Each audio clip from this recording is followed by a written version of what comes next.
आनंद अश्रू तुम्ही बघू शकता। हा आनंद अश्रू मेहनत, रात्रभर जागून प्रॅक्टिस केली आणि त्या प्रॅक्टिसची त्या मेहनतीचं फळ सर्वांच्या चेहऱ्यावरती आनंदाचे अश्रू आहेत, त्या आनंदाचे मेहनतीचे। गौरवजीनाथ राजेशजी बळांके जे जे पर्यवेक्षक होते त्यांनी थोडं त्रास देतात की पण त्यांनी मंचावरती यावं, आपल्या विचारांचं बक्षीस चालू आहे त्यांनी मंचावरती यावं।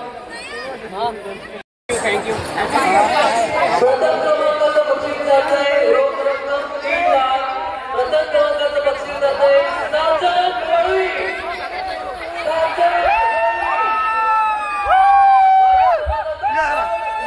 कारकरी की खुशी। काय आता असं वाटत काय होणार पाहिजे होतं ते भेटला असा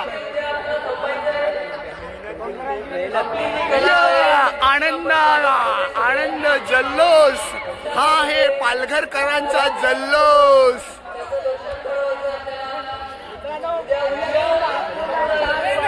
आहे पालघरकरांचा जल्लोष आणि 2 दिवस सतत रात्रंदिवस प्रॅक्टिस केली, मेहनत केली, अपेक्षा होत्या आणि त्या अपेक्षा प्रत्यक्षात उतरवून आपल्या जिल्ह्याचं नाव महाराष्ट्रभर गाजवलं। ही एक अभिमानाची आणि आनंदाची गोष्ट आहे।